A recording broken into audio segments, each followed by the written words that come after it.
My reaction after listening to Nick King's lecture this afternoon was follow that. And I have to say I'm suffering the same response just at the moment, follow that. Some of you have come for this lecture and haven't been part of the conference. Some of you have been part of the conference. In the spiritual exercises of St. Ignatius, there is a principle of operation which Ignatius invokes, which is called repetition.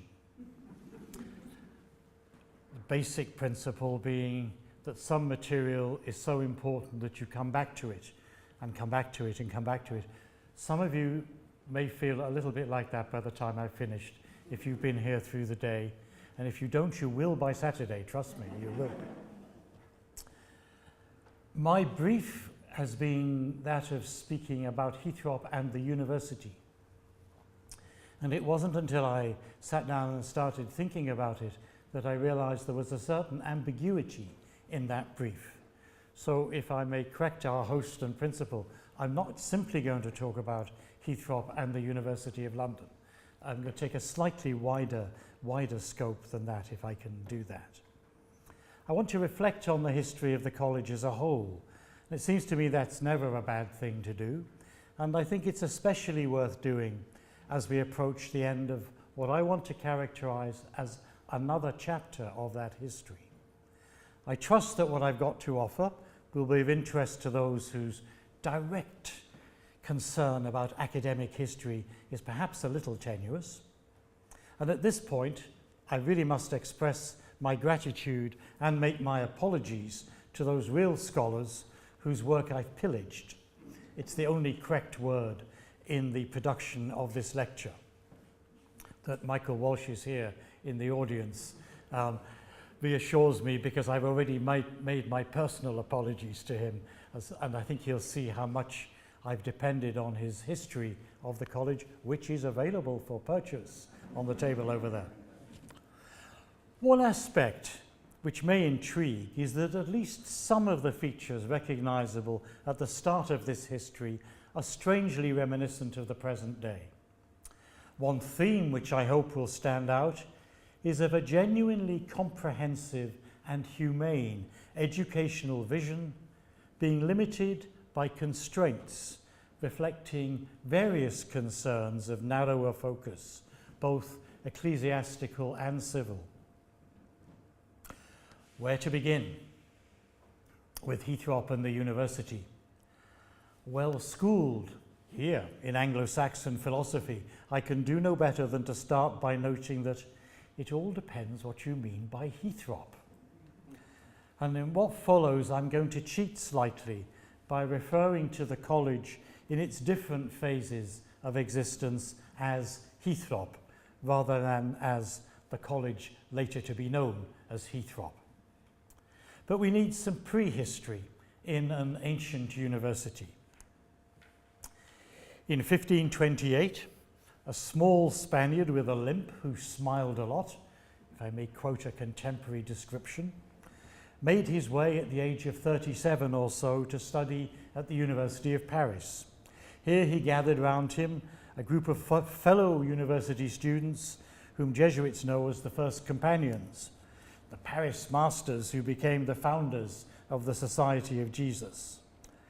The Society, it's really the Company of Jesus, but the less formal title didn't survive multiple translations into English, soon found itself involved in educational work and drew up the first comprehensive guide for the education of the young, the Ratio Studiorum.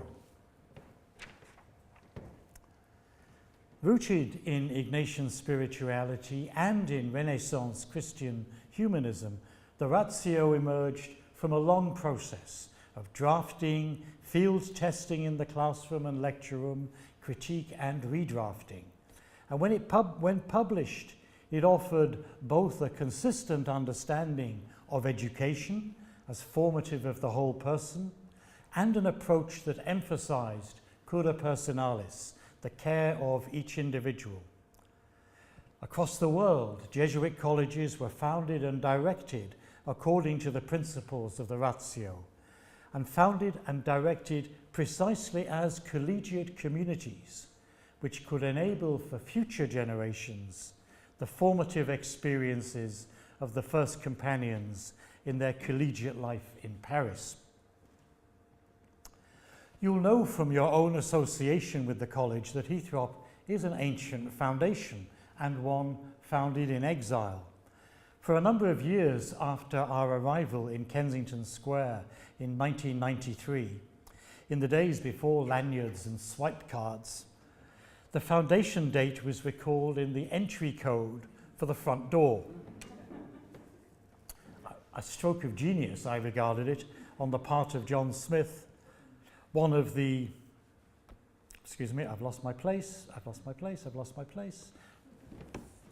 one of those who helped us in the move. I'm sorry, it was actually John. I got distracted by your presence. The idea was actually Ted O'Connor's, but still a stroke of genius. Each time any of us entered the campus, we punched in 1614 and were reminded that we were coming to a college with history. If we had any sense of history, we could recall that the college was already 180 years old when it came home to Britain in 1794, and that Heythrop had been operating in this country for 32 years before the University of London itself came into being, outdating the university by more than 200 years, predating the university by more than 200 years. Even a brief glimpse of how Heythrop has reinvented itself over the past 400 years puts current concerns at least slightly in perspective, and may support my opinion that what we celebrate today is the end of a chapter rather than the closing of a book. But we need to go back to that originating date of 1614. To be a Roman Catholic in England in that year was a risky and unpredictable experience. The decades saw the designing by Inigo Jones of the exquisite Queen's House at Greenwich and the first productions of Shakespeare's A Winter's Tale.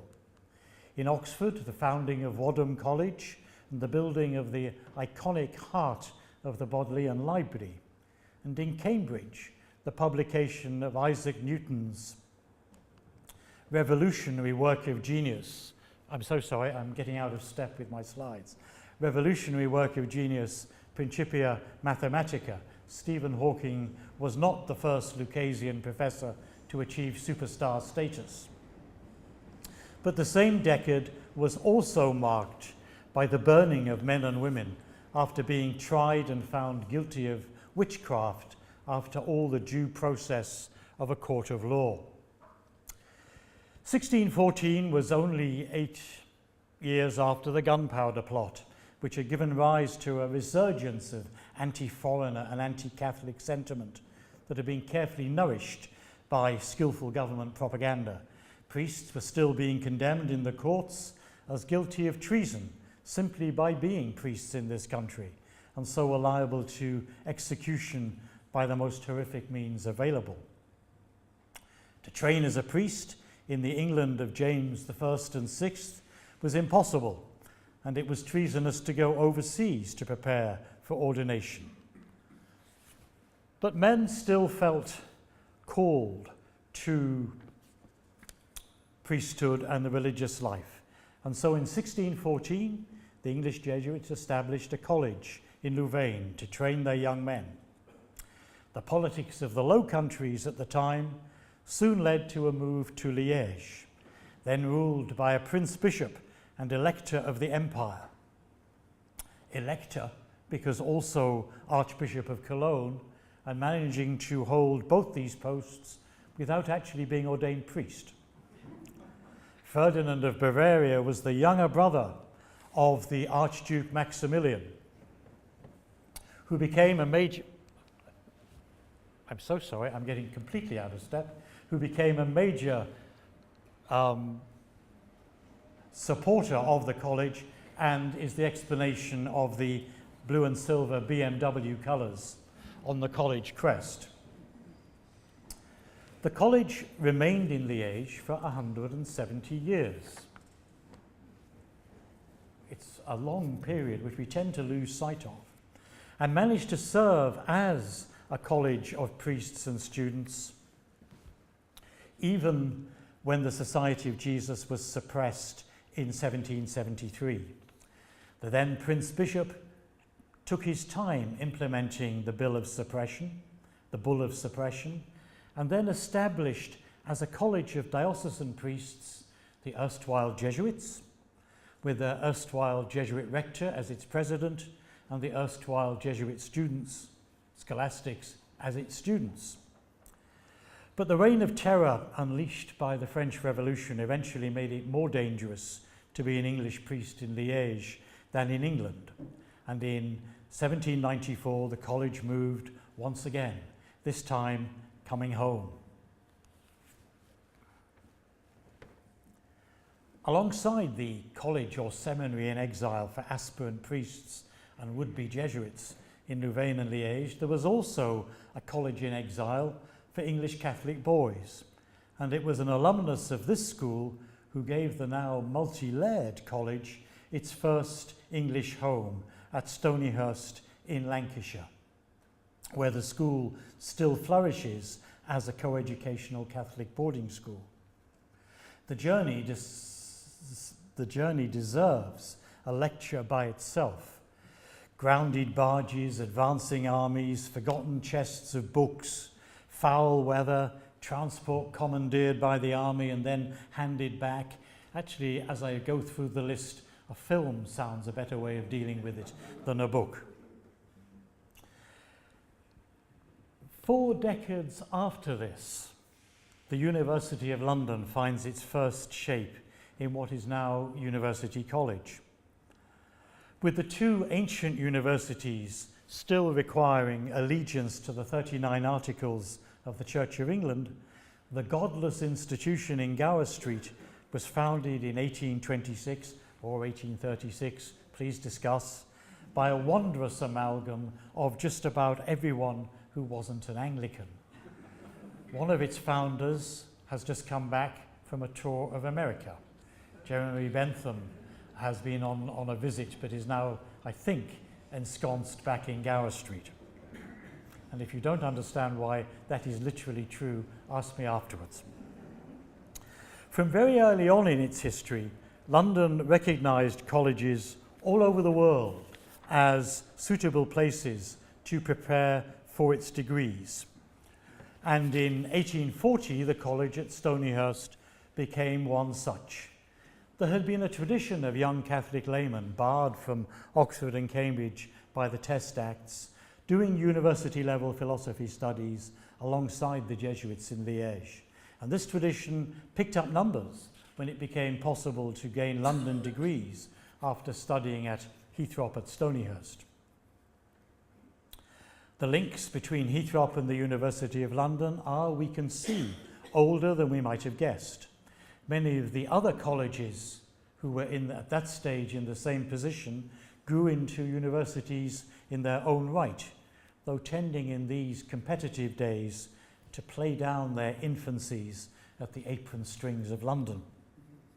The international academy programs of the university continue that tradition of outreach beyond London and the UK itself, and we can note with gratitude that those programs have provided a vehicle for Heythrop's students who've not quite completed their examination requirements.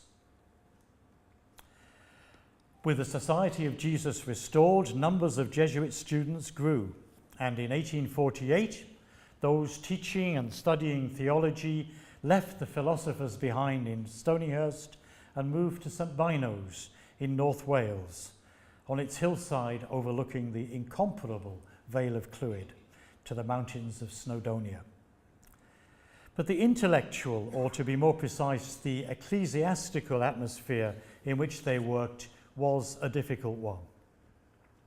There was, it seems to me, a continuing tension between the impulse towards a rich Christian humanism embedded in the Ratio Studiorum and a defensive and narrowing authoritarianism.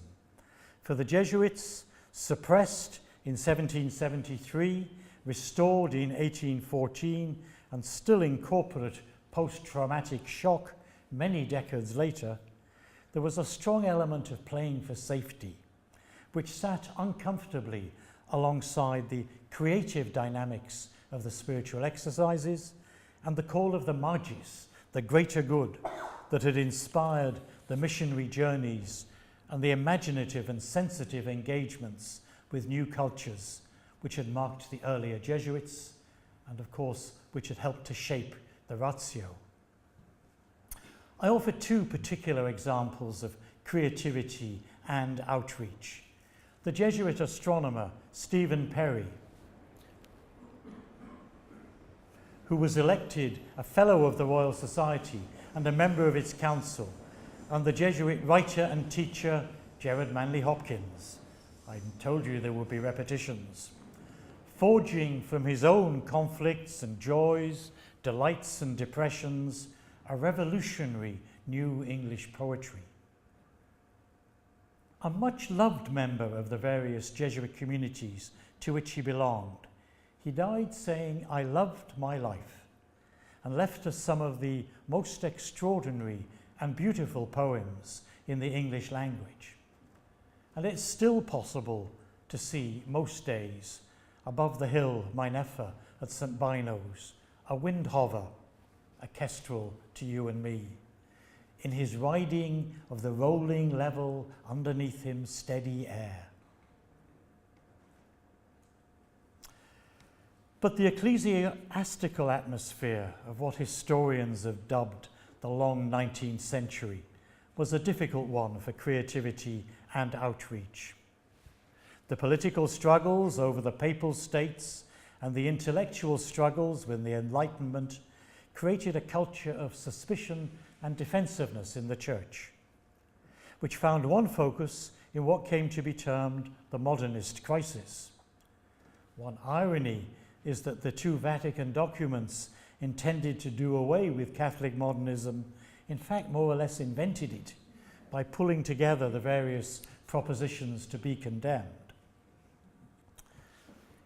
But as the authors I cite note, the outcome for theological education in the Church was dire, and it took decades for the paranoia to subside.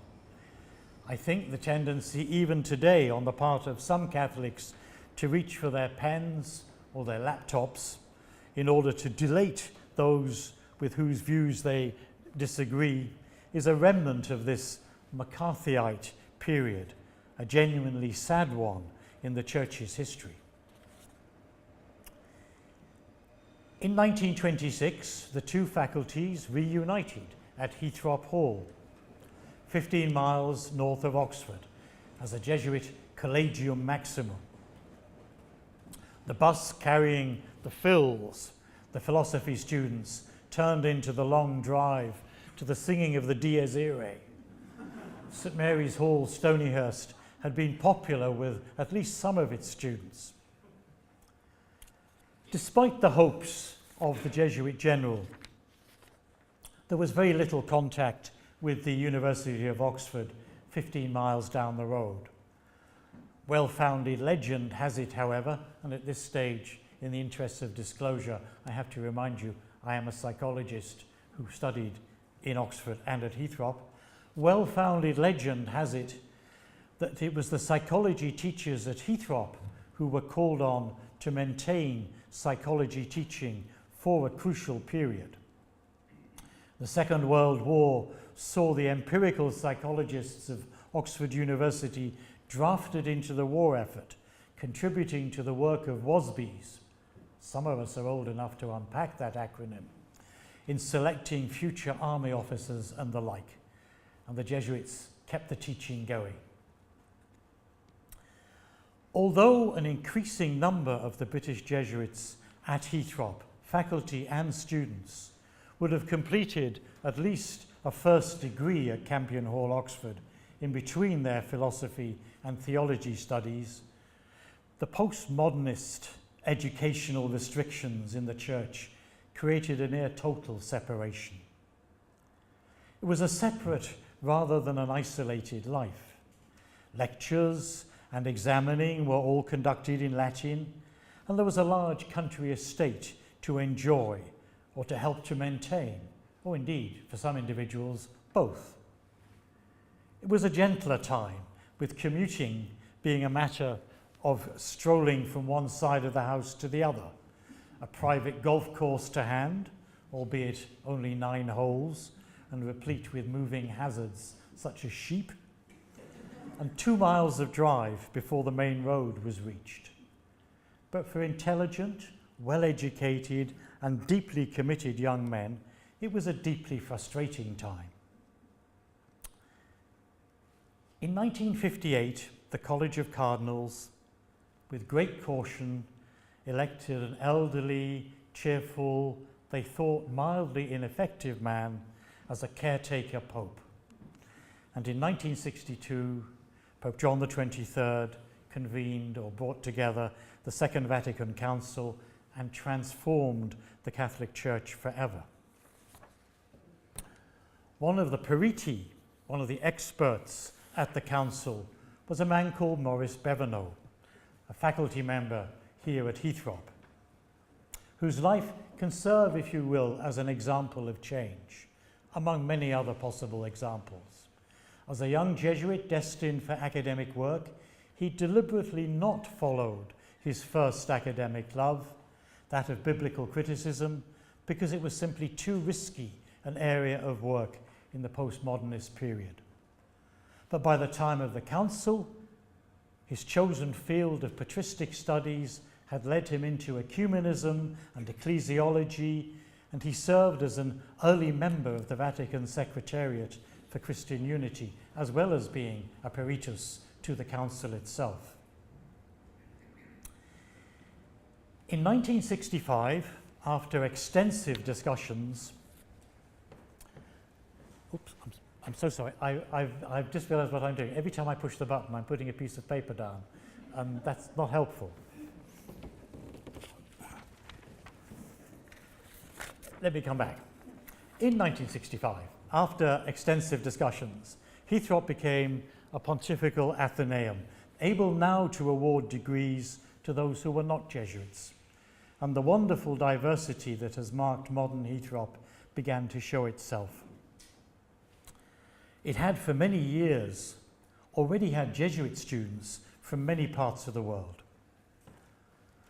But it very quickly became clear that such an institution was of limited value in the emerging Vatican II Church.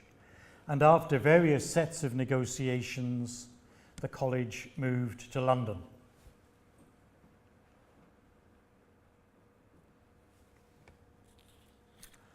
One of the intriguing aspects of this is that as far as the University of London was concerned, that wasn't what happened. There ceased to be a college in Oxfordshire, and there came into being something quite different and distinct in London. And to mark that, London had originally insisted that the college not be called Heythrop. Anything but. Loyola, Bellarmine, Campion, but not Heythrop. The Jesuits wanted the name to be carried over with its already distinguished scholarly reputation, and as far as I understand it, London blinked first. What's quite nice in a way is that Rome took a very long time to catch up with that and lived in the fond belief that this pontifical Athenaeum had somehow aligned itself with the State University of London. And they believed that even after having been sent the Royal Charter. So London became the fourth,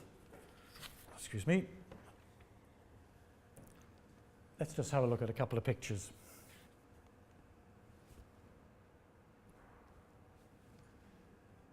The capital calls.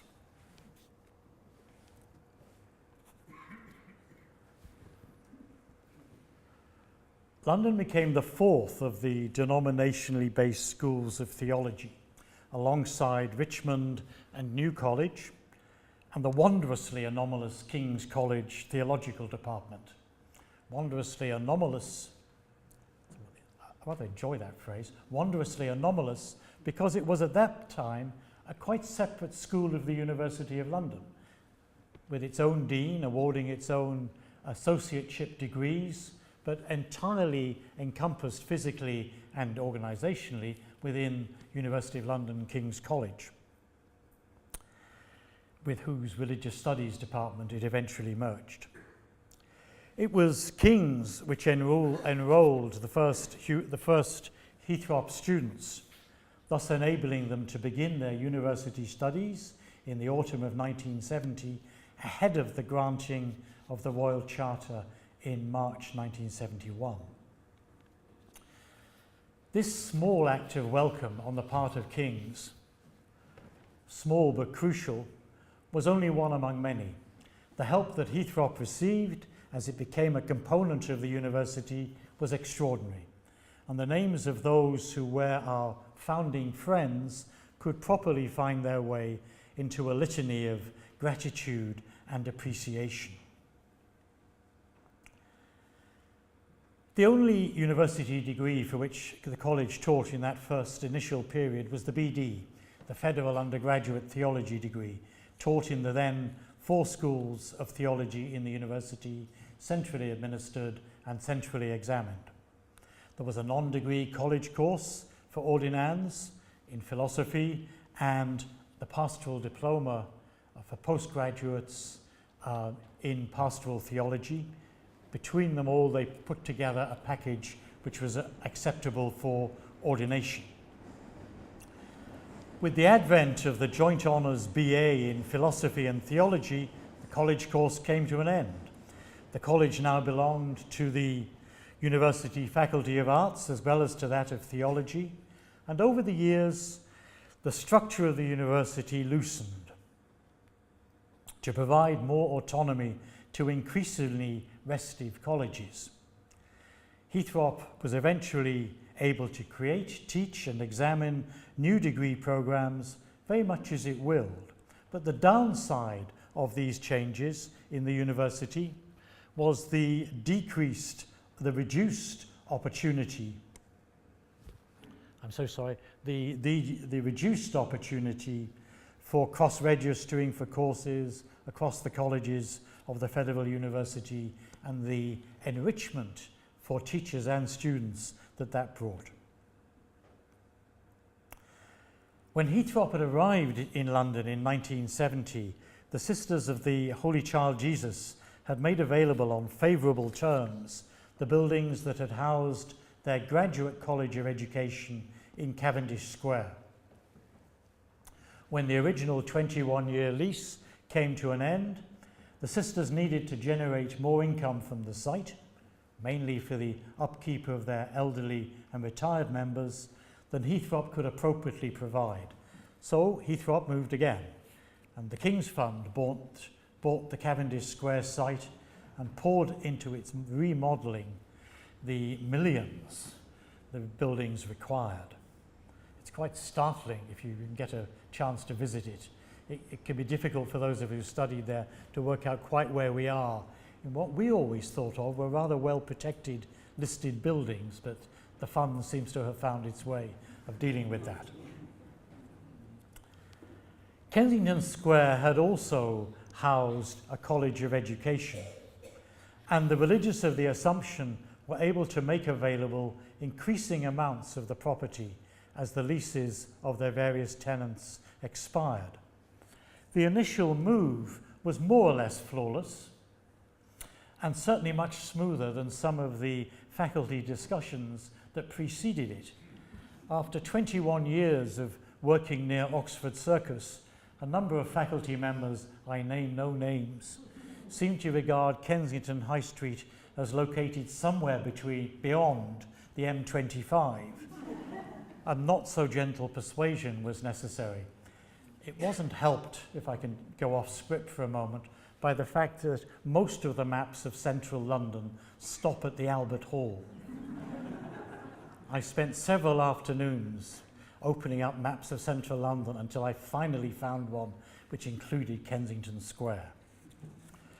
But the new site, quite apart from its natural beauty and atmosphere of tranquility, which we've sampled this afternoon, provided over time the the space the college needed to develop and expand. From a couple of hundred students to nearly 1,000 over what we might in the future come to regard as the Kensington Square years. If faculty had had their misgivings concerning the new site, students quickly saw openings.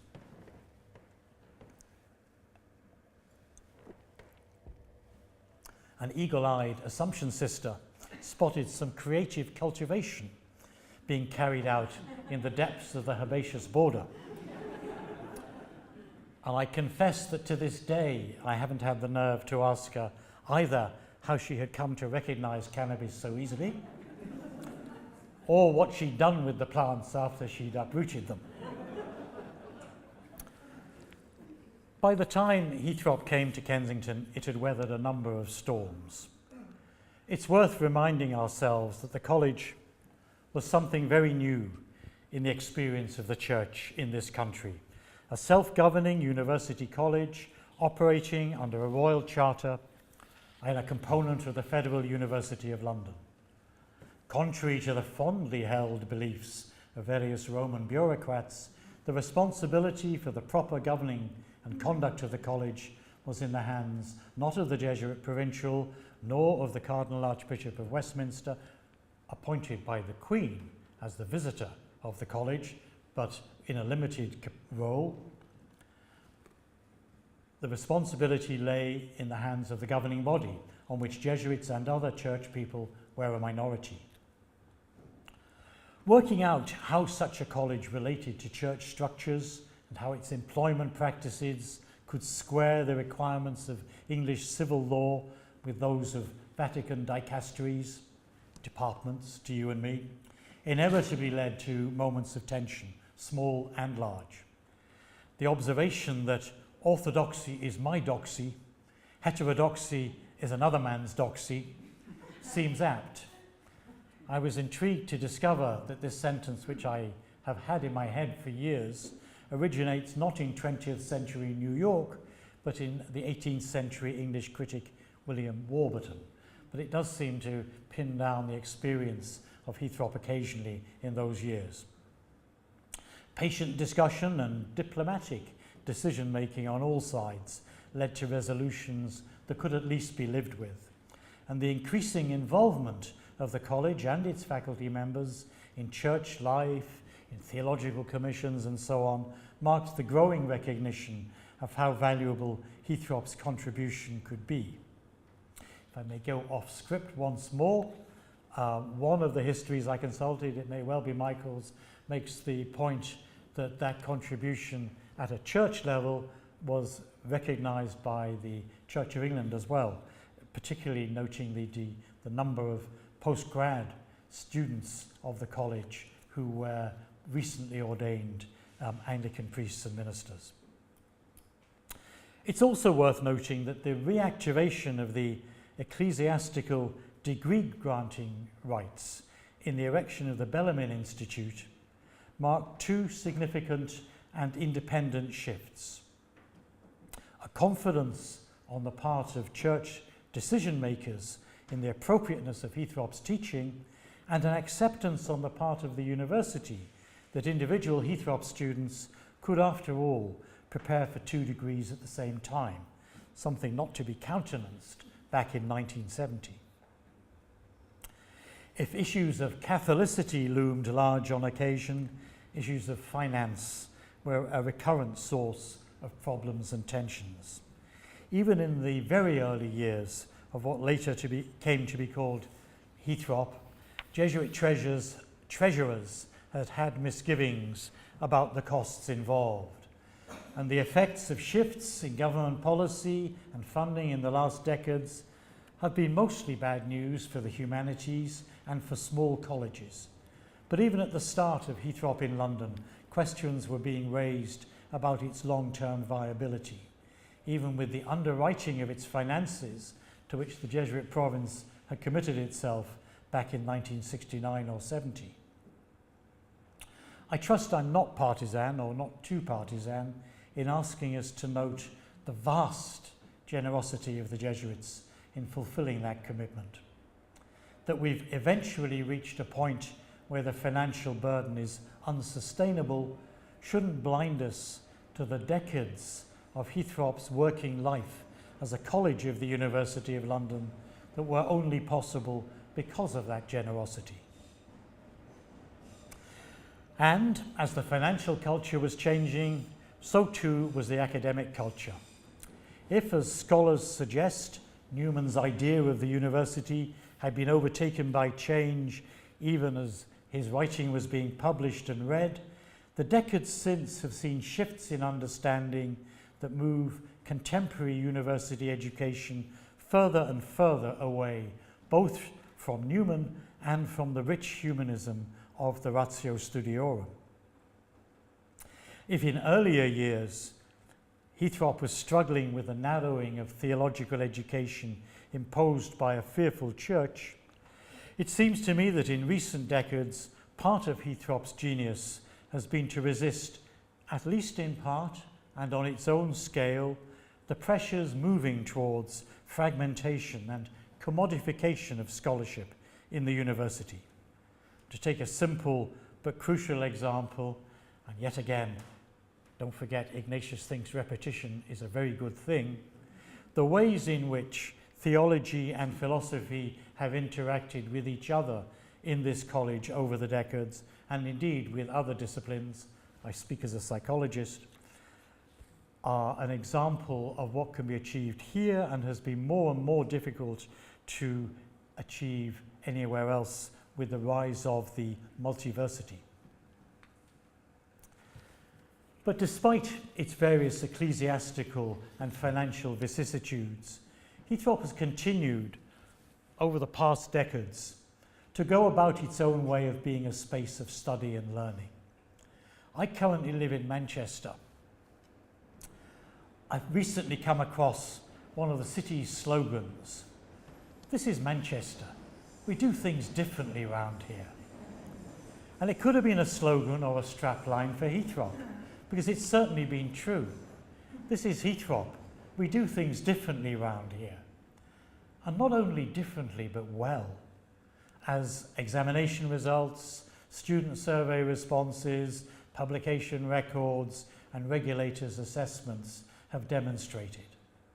And the decades on either side of the millennium saw development and growth in a variety of aspects of Heythrop's life, and I offer a few reminders without presuming on your patience by attempting to discuss them.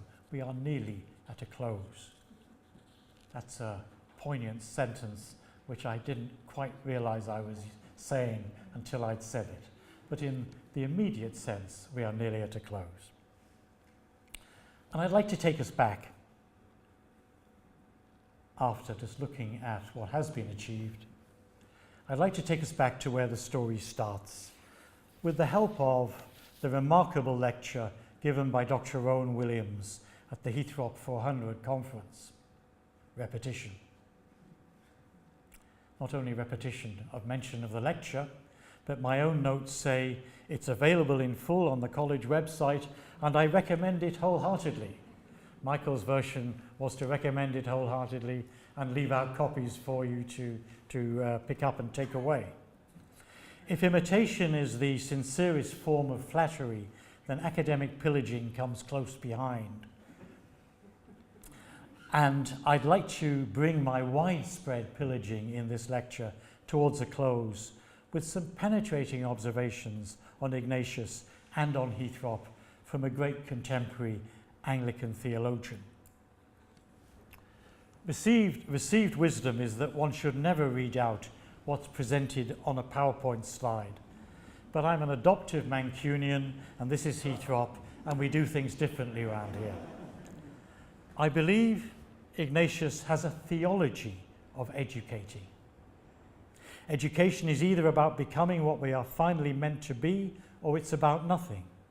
And this theological principle resonates throughout the Jesuit constitutions and throughout Ignatius' letters on the subject of education. Our formation is formation in humanity, the three-dimensional humanity that God has created in God's own image. And that, of course, means that whatever happens within the education of the community is material for the ultimate end. To put it in very simple terms, thinking theologically is not some isolated, sanitized, protected form of thinking. It is thinking, good thinking. And how do you learn good thinking? By good teaching about a whole variety of things. And the risk, Ignatius seems to imply, is that there is something about good thinking which, like it or not, sooner or later leaves the door open into theology. And I should add that Rowan means thinking about God, not necessarily academic theology, but thinking about God. Good thinking, there's something about good thinking which, like it or not, sooner or later leaves the door open into theology. Heythrop, Rowan goes on, maintains the tradition of close personal relation between teacher and taught, not simply as a kind of softening or humanizing element, a selling point, but as part of what it is to educate, as part of what it is to educate. Almost finally, and to underline the points made by Dr. Williams, Nick Austin links us back once more to the spiritual exercises and highlights Heythrop's uncanny knack of meeting people where they are and engaging them in a process that unfolds in always unexpected yet enriching ways. But the last word must go to an anonymous woman postgraduate student, quoted by Nick, comparing her experience at Heythrop with that at another university from which wild horses would not drag the name. The key sentence, it seems to me, or the key phrase, is that last one. You find yourself part of a conversation. Whatever is the next stage of the story of the educational enterprise we've come to call Heythrop, the story so far persuades me that that conversation will continue. Thank you.